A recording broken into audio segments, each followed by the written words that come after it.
Hey there! Great to see you in the section. You're making solid progress. We've talked about the why of retries, and now it's time to get practical. I hope you're ready for the next step, because we're about to dive into a hands-on guide for handling HTTP errors. Let's jump in. All right, before we get into the details, let's get one very important thing straight. Think of this guide as a set of best practices based on standard web conventions. But the real world can be messy. The downstream service you're calling might have its own unique way of doing things.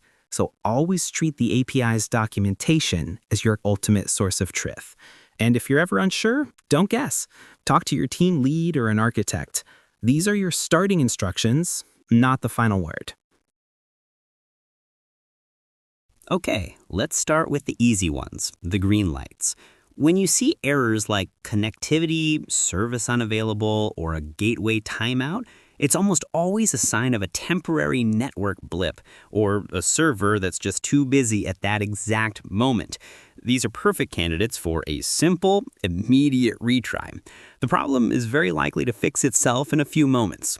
The too many requests error indicates that the service has received an excessive number of requests. Retries are possible, but only after honoring the backoff time specified by the server.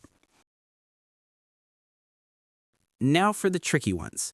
Errors like a 500 internal server error or a generic timeout put you in a state of uncertainty. The server might have crashed before it could process your request, or it might have finished the work but crashed before it could tell you. You just don't know. Retrying these is a reasonable bet, but it comes with a big condition, which brings us to our next point. And that condition is idempotency. It's a fancy word for a simple idea. Can you perform the operation multiple times and get the same result as doing it just once? Reading a customer's data is idempotent.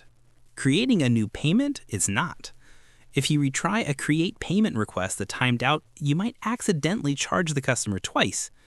So for that retry with caution category, you must ask yourself, is this operation idempotent? If the answer is no, you can't safely retry. Finally, we have the red lights. These are the persistent errors.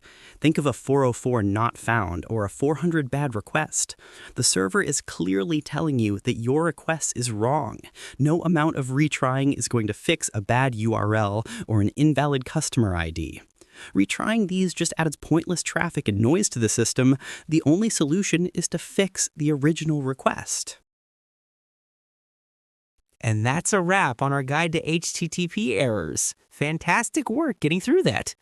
You now have a practical framework for making smart decisions about your retry strategies. Take a moment to absorb what we've covered. You're building a powerful new skill set, one step at a time. The next screen is waiting for you when you're ready. I'll see you there.